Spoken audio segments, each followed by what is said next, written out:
पेट फूलने की समस्या है, गैस बन रही है, तो अपने आहार विहार के साथ साथ प्राकृतिक उपचार लें। पहले तो आहार विहार ठीक कर लें। अधिकांश लोग ऐसे यहाँ पर आते हैं जिनका पेट कड़ा रहता है, पेट में भारीपन रहता है, पेट हल्का नहीं होता, मलक्रिया ठीक नहीं होती, गैस बनती है। गैस इतनी ज़्यादा बनती है कुछ लोगों के, वो कहीं पर भी दबा दो तो उससे भी गैस निकलने लगती है, डकार निकलने लगती है, डकारने लगते हैं। कहते कहीं पर भी प्रेशर दे दो, कहीं दबा दो तो डकार आने लगती है। तो सर्वांग पूरा गैस सी गैस जिससे भर जाती है। कारण क्या है? तो पहला तो कारण है कि पेट का ठीक तरीके से साफ न होना, मलक्रिया ठीक तरीके से संपन्न नहीं होती। जब मलक्रिया लगातार दिनों महीनों नहीं वर्षों तक ठीक तरीके से नहीं होती तब गैस बनने लगती है। मल जिसको निश्चित समय पर बाहर निकल जाना चाहिए था, मल अंदर आंत में पड़ा रहता है, आंत पड़ने से गैस बनती है और आंतों की निष्क्रियता हो गई चुकी है। गैस जो नीचे से अपान वायु रूप में निकलनी चाहिए, कई लोग ऐसे होते हैं बहुत ज़्यादा उनको गैस फॉर्मेशन होती है, लेकिन जब नीचे से पास नहीं होती तो ऊपर की ओर भागती है और डकार के रूप में निकलती है। और कई लोगों की ऐसी स्थिति हो जाती है न डकार के रूप में निकलती है, न नीचे से निकल पास होती है, अपान वायु के रूप में भी नहीं निकलती है, तो उनको बड़ी परेशानी होती है, बेचैनी होती है, उनको बहुत ही मतलब कि बड़ी खराब स्थिति उनकी होती है। क्या करना है? पहली चीज़ है निश्चित समय पर खाना, दिन में खाना, रात में नहीं खाना है, बेमेल चीज़ों का सेवन नहीं करना है। कुछ ऐसे खाद्य पदार्थ होते हैं गैस बनाते हैं, उसमें लहसुन प्याज से लेकर के दूध से बनी चीज़ें, कुछ सलाद ऐसे खीरा ककड़ी, कई लोगों कच्ची चीज़ें, गोभी, राजमा, बीन्स, ये सब चीज़ें, पत्र शाक, ये सब गैस कारक हैं।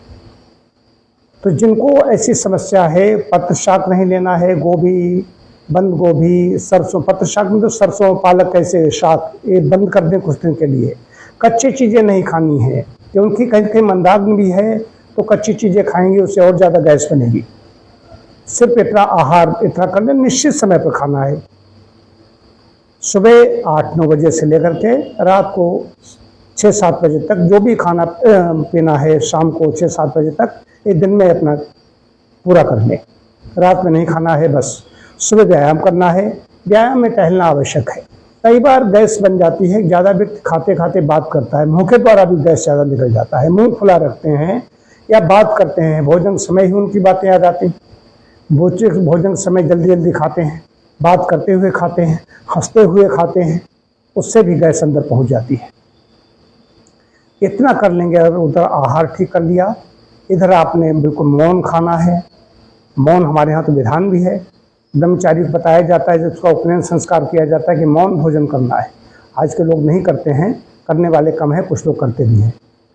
और मौन हो गया, आहार हो गया, व्यायाम हो गया, नींद गहरी लेना है, ये हो गया। कुछ मैंने और डेयरी प्रोडक्ट हैं, दूध भी गैस बनाता है, ये नहीं लेना है कुछ दिनों के लिए। चीनी बनी चीज़ें छोड़ देनी है। इतना कर लिया तो इससे ही आराम मिलनी शुरू हो जाएगी। लेकिन जब इतने से भी आराम न मिले, मलक्रिया ठीक न हो, तो मलक्रिया ठीक नहीं हो रही है, मल कई लोग ऐसे हैं जिनको कई कई दिन मोशन नहीं होता, या कई लोगों को मोशन हो रहा है तो कई बार जाना पड़ रहा है, मल चिकना हो रहा है, उनके लिए यह है कि कहीं आयुर्वेद में, पंचकर्म में, प्राकृतिक चिकित्सालय में जाएं, चिकित्सक से संपर्क करें और वो हफ्ते 2 हफ्ते में आपका पेट को ठीक कर देगा। संशोधन चिकित्सा के द्वारा पेट बिल्कुल ठीक हो जाएगा, मलक्रिया ठीक होने लगेगी, तो उससे गैस नहीं बनेगी। आंतों के में मल का रुकना ये सबसे बड़ा कारण है। तो आहार, संशोधन, व्यायाम और प्रगाढ़ निद्रा ये कर लेंगे तो आपका पेट संबंधी कोई भी समस्या होगी, कुछ ऐसी बड़ी समस्याएं होती हैं, लेकिन ये गैस की समस्या, आपकी पेट फूलने की समस्या, डकारने की समस्या, ये समाप्त हो जाएगी।